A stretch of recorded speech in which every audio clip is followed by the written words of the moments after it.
സർക്കാർ പുനരധിവാസ പട്ടികയിൽ നിന്ന് ഒഴിവാക്കപ്പെട്ട മുണ്ടക്കൈ ചുരൽമല ദുരന്ത ബാധിതർ പ്രതിഷേധവുമായി വീണ്ടും രംഗത്ത്.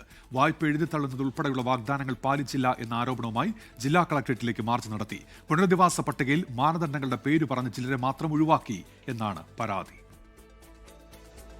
ഇപ്പുറത്തെല്ലാം മറിച്ചു കിടന്ന സാവക്കാടാണ്. അവിടെ നിന്ന് 2-3 കിലോമീറ്റർ മുകളിലാണ് ഞങ്ങൾ പോകേണ്ടത്. പണി കഴിഞ്ഞാൽ വൈകുന്നേരം 6 മണി 7 മണിക്ക് ആ റോഡ് കൂടിയാണ് പോകേണ്ടത്. ഞങ്ങൾക്ക് അവിടെ താമസിക്കാൻ പറ്റില്ല. ഇത് എന്തെങ്കിലും ചെയ്യാം, അല്ലെങ്കിൽ ഞാൻ ഇവിടെ ആത്മഹത്യ ചെയ്യാൻ തയ്യാറാണ്. അത് ഞങ്ങൾക്ക് പരാതിക്കുന്നവർക്ക് എനിക്ക് വീട് വേണം. അത്രയുള്ള എനിക്ക് പറയാനുള്ളൂ. മുണ്ടക്കൈ ചുരൽമല ഉരുൾപൊട്ടൽ ദുരന്തം പരോക്ഷമായി ബാധിച്ചത് നിരവധി പേരെ.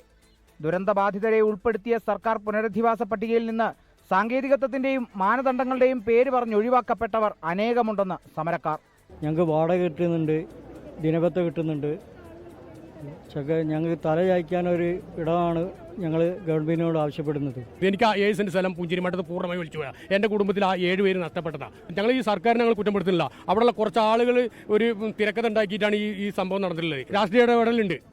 സർക്കാരിന്റെ ഭവന പദ്ധതിയിൽ പെടാത്തവരുടെ വായ്പ എഴുതി തള്ളുന്ന കാര്യത്തിലും നടപടിയില്ല. നമ്മൾ ആരെങ്കിലും മരിച്ചിട്ടുണ്ടോന്ന് ചോദിക്കുന്നത്. നമുക്കൊരു വീടിന് ലോണിന് വേണ്ടിയിട്ട് ഒരാളെ കൊല്ലാൻ പറ്റുമോ സാറ്? നമ്മളൊക്കെ രോഗികളാണ്. സിസേറിയൻ കഴിഞ്ഞിട്ട് അധികം ആയിട്ടില്ല. എനിക്ക് അധികം പണിക്ക് പോകാൻ എനിക്ക് പറ്റൂല. നമ്മളൊരു മിച്ചഭൂമിയിലാണ് കഴിയുന്നത്. 7 ലക്ഷം രൂപ ലോണാണ് എനിക്ക് ഇസാഫിൽ കിടക്കുന്നത്. ഈ ലോൺ അടയ്ക്കാൻ പറ്റില്ല. ആത്മഹത്യ അല്ലാതെ വേറൊരു വഴിയും എൻ്റെ മുന്നിലില്ല. വാപ്പ, ഉമ്മ, ആങ്ങള, അനിയത്തി, മക്കൾ എല്ലാവരും 11 പേര് മരിച്ചതാ. ഫസ്റ്റ് ലിസ്റ്റിലുണ്ടായിരുന്നു.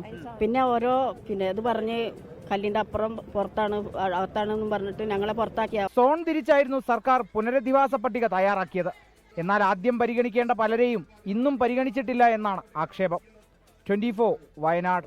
ലോകത്തെവിടെയായാലും ഏത് സമയത്തും 24 വാർത്തകളും ഓഗ്മെന്റഡ് റിയാലിറ്റി പാക്കേജുകളും എക്സ്പ്ലെയിനറുകളും വിശദമായി കാണാൻ ഞങ്ങളുടെ യൂട്യൂബ് ചാനൽ നിങ്ങൾക്ക് സബ്സ്ക്രൈബ് ചെയ്യാം.